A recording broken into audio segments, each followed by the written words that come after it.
The Goblin Spider by Japanese Folktales. Brought to you by TellStory.net, stories from around the world. In ancient times, the old books tell us, goblin spiders dwelled in many places throughout Japan. During the day they appeared as ordinary spiders, but in the deepest hours of night, when all people slept and silence ruled the world, these creatures grew to enormous size and worked terrible evil. It was also said that goblin spiders possessed the power to take human form, the better to deceive their victims. In a remote corner of the countryside stood an abandoned temple that had become infested with such creatures. No one could live there, for the goblins had claimed it as their own.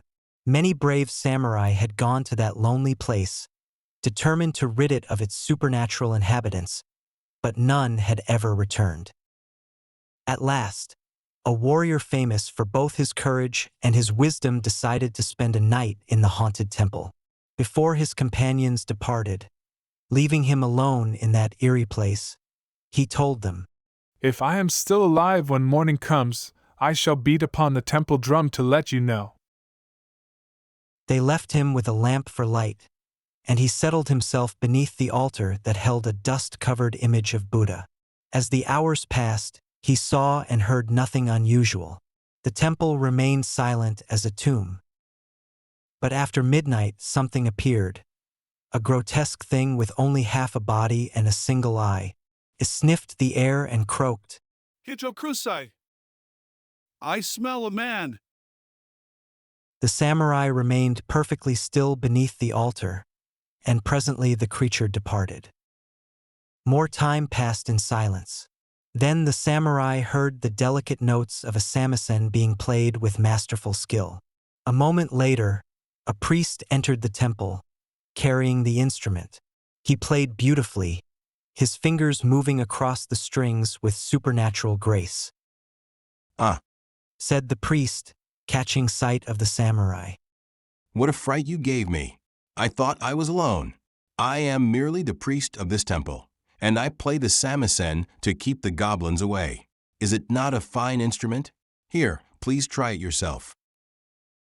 He extended the samisen toward the samurai, who reached out cautiously with his left hand to accept it.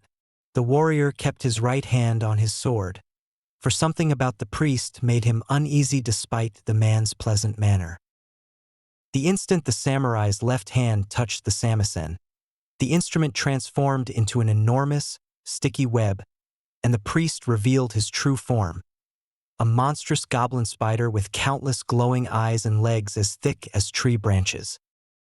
The samurai found himself trapped fast by his left hand, caught in the web like a fly.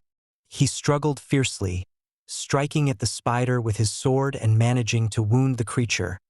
But the more he fought, the more entangled he became in the magical web. Though he fought with all his strength and skill, he could not free himself. The wounded spider retreated, leaving the samurai helpless in its web. When the sun rose, the samurai's companions returned to the temple and found him snared in the horrible web, exhausted but alive. They quickly cut him free. Upon the floor they discovered a trail of dark blood leading away from where the samurai had been trapped. They followed the blood drops out of the temple and across the temple grounds, through the tall grass and into a grove of ancient trees. The trail led them to a deep crevice among some old rocks. There they discovered the goblin spider in its true form, wounded and weakened. The companions dispatched the creature, and from that day forward, the temple was free of supernatural terrors, and travelers could once again pass through that region in safety.